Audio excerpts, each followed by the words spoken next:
Thank you, Madam Chair. You know, East Palestine is a town that outside of East Palestine and folks in Ohio, people across the country probably hadn't heard of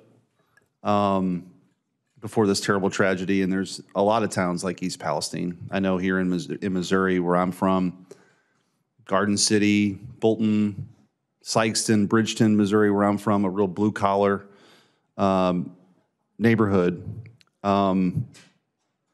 These are towns that aren't filled with corporate titans or elites. They're working men and women who go to church on Sunday, try to get home for dinner, take their kids to practice, try to play by the rules. And all of those towns matter. East Palestine matters. And instead of showing up in towns like this, and specifically East Palestine, this administration demonstrated that they didn't matter. Joe Biden still hasn't showed up to East Palestine. He's been to Ukraine, but not East Palestine. Pete Buttigieg, it took 3 weeks for him to show up. And I think so much of this, in addition to the things that can be improved, is a lack of attention from this administration that the people of this town, for whatever reason to them, weren't worthy of an appearance of letting them know that we're going to support them.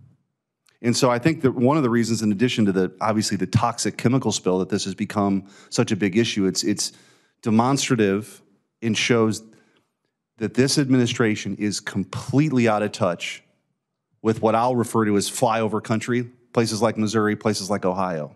It just didn't matter, the Biden administration. And what's worse than all of this, I think, is that this accident was foreseeable, avoidable, preventable. And so, Mr. Shaw, I want to ask you, is it true that Norfolk Southern's accident rate has nearly doubled in the last 10 years, and at least 20 of those derailments since 2015 have involved chemical releases? Is that true? Senator, thank you for your question. East Palestine does matter. I've been there a number of times, and I've visited with the community leaders. I've been in the homes.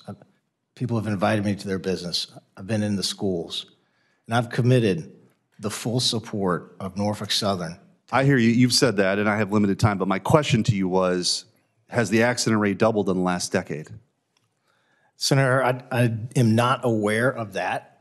I'll be happy to provide you with that info. I know that from 2021 to 2022, many of our FRAs, most of our FRA safety stats improved.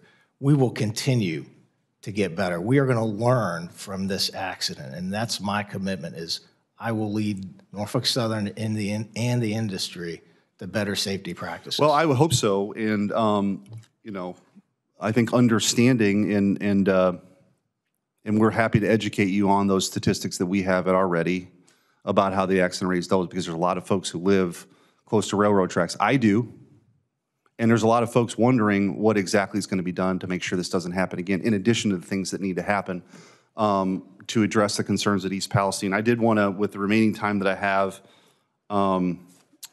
Chair Hamady, as you know, in the aftermath of this incident, many in the media and in this administration were quick to blame the previous administration, President Trump, for not moving forward or rolling back regulations. However, those arguments have been dismissed by including the USA Today and even the Washington Post, noting that none of the regulatory changes made during the Trump administration at this point can be cited as contributing to the incident. Can you clarify to the committee today, I know you've made statements about this, just to clarify, that whether the regulatory rollback that took place under the Trump administration was responsible for this tragic incident?